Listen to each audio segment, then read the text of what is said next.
বাংলাদেশের বিভিন্ন জায়গায় গণ ইফতার করতেছে বিভিন্ন এমপি মন্ত্রী, বিশেষ করে বিএনপি যারা এমপি মন্ত্রীরা আছে। আপনারা কি জানেন যে তারা একটা মনোনয়ন দেওয়ার জন্য গ্রাম এলাকা থেকে যারা নির্বাচন করেছে ৩ কোটি টাকা দিয়ে মনোনয়ন কিনতে হয়েছে, আর শহর শহর এলাকাগুলো থেকে ৭ থেকে ৮ কোটি টাকা দিয়ে তারা মনোনয়ন নিয়েছে, এমপি হয়েছে, অনেকে হইতে পারেনি।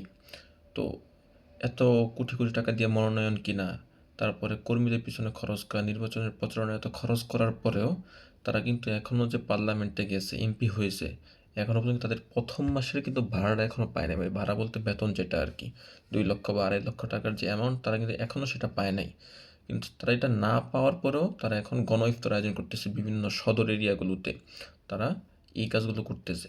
তো আপনারা যে তাকে ভোট দিলেন, তাদেরকে ভোট দিয়ে নির্বাচিত করলেন, এত টাকার উৎস থেকে তারা যে এই যে মাসব্যাপী গণ ইফতার আয়োজন করতেছে, পাশাপাশি তারা আবার আপনার যে কাজটা করতেছে আর কি, সেটা হলো যে ইফতারের পাশাপাশি মানুষকে ফ্যামিলি কার্ড দিবে, এই কার্ড দিবে, সেই কার্ড দিয়ে প্রতারণার শিকার করতেছে। আপনারা এই যে সামনে দেখেন মানুষ কীভাবে প্রতারিত হয়। ফ্যামিলি কার্ড দিয়ে একটা মানুষ যদি মাসে ২৫০০ টাকা পায়, তাহলে তার কাছ থেকে মিনিমাম ২৫,০০০ টাকা নিয়ে ফ্যামিলি কার্ড দেবে একজনের কাছে, ফ্যামিলি কার্ডটাকে নিলামে চড়াবে। আর মানুষ যদি এখনই এভাবে মানুষকে ভোট দেয়, চাঁদাবাজি বিভিন্ন জিনিসপত্র দেখে যদি ভোট দেয়, এই জন্য হাদিসে আসছে যে দাজ্জালকে অনেক মানুষ বিশ্বাস করেনি মুসলমান হওয়া সত্ত্বেও।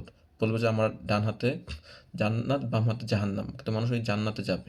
কারণ মানুষ দেখবে তার কপালে কাফের, তাও কিন্তু তার দলে যাবে। কারণ মানুষ এটা যে করবে, এটা এই যে মানুষ যারা বিএনপিকে ভোট দিয়েছে তার দেখলেই তার প্রমাণ পাওয়া যায়।